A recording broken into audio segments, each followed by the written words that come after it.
ए कहाँ बाड़ू हो? जल्दी आवा, लेट होता हमके जाए के। हाँ हाँ आवता नहीं। आवा जल्दी।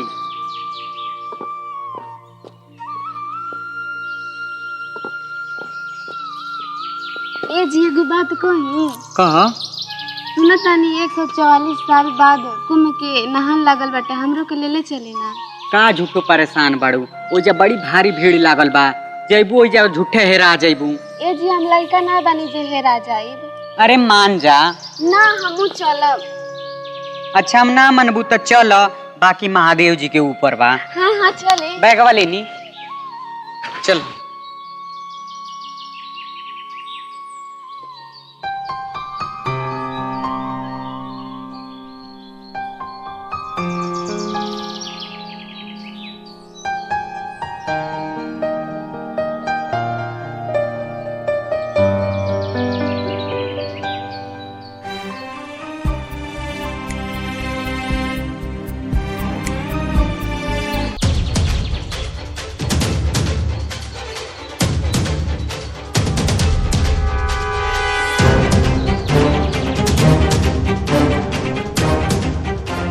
हमारे प्रयागराज के पावन धरती पे आए हुए सभी श्रद्धालुओं से निवेदन है, कृपया अपने सामान का सुरक्षा स्वयं करें और अपने साथी का सुरक्षा करें। कोई किसी भी प्रकार की समस्या हो तो हमारे यूपी पुलिस के कार्यालय पे आएं और अपनी समस्या का समाधान कराएं, शिकायत की दर्ज करवाएं और एक दूसरे का साथ दें कि कोई खो ना जाए, ठीक है? और अपने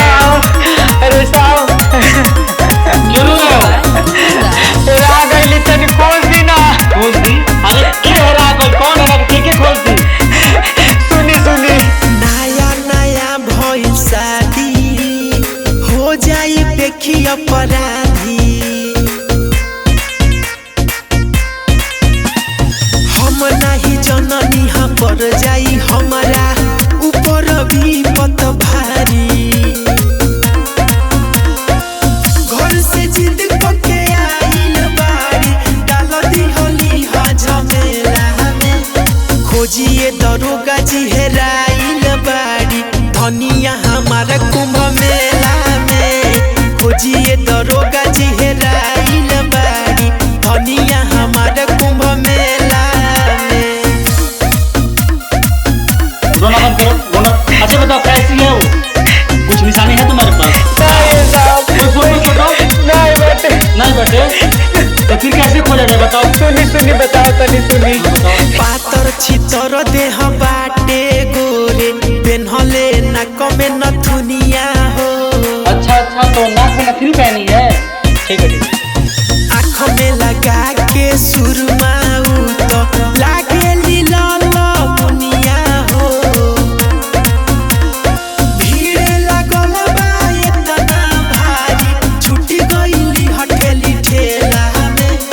खोजिए दरोगा जी हेराइल बाड़ी धनिया हमारा कुंभ मेला में। खोजिए दरोगा जी हेराइल बाड़ी धनिया हमारा कुंभ मेला में।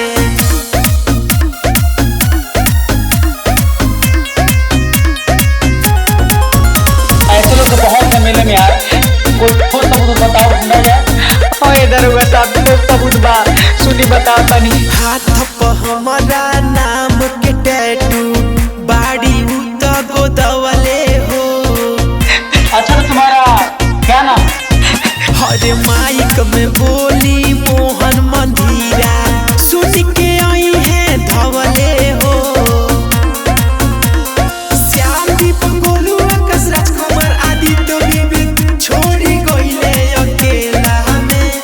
खोजिए दरोगा जी हेराइल बाड़ी धनिया हमारा कुंभ मेला में। खोजिए दरोगा जी हेराइल बाड़ी धनिया हमारा कुंभ मेला में। वो देखो आ गई तुम्हारी मिसेस।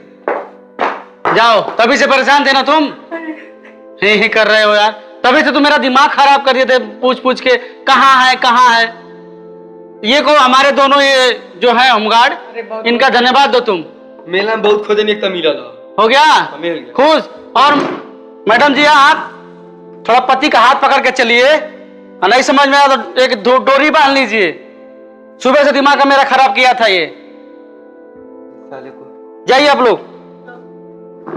और तुम लोग को बड़े साहब से बोल के तुम लोग को मेडल दिलवाता हूँ। शंकर भाई करवाएंगे ठीक है।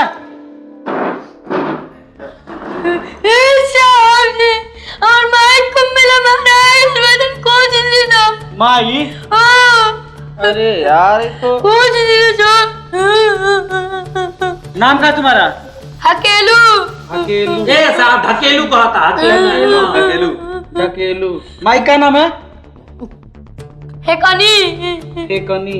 कितने साल की है? 100 साल के। 100 साल। ऐसा करिए आप लोग इस बच्चे को लेके जाइए। बाबू तो दादी ही कहा यही से कही। इसके साथ जाइए बच्चे के साथ। इसका माई का नाम फेकनी देवी है। 100 साल की है। आप लोग हुलिया दिखा के इसको थोड़ा मिला दीजिए आप लोग। जाइए। चल बेटा चल चल। हाँ और आप माइक लेके थोड़ा अनाउंस कर दीजिए बच्चे का समस्या है, बोल दीजिए। इस महाकुंभ के मेले में आई हुई एक बुजुर्ग माता खो गई हैं, जिनका नाम फेकनी देवी है। उनके पोते का नाम ढकेलू प्रसाद है। किसी भी सज्जन व्यक्ति को अगर वो माता जी मिली हो तो कृपया करके वार्ड नंबर 20 पे लाने का कष्ट करें।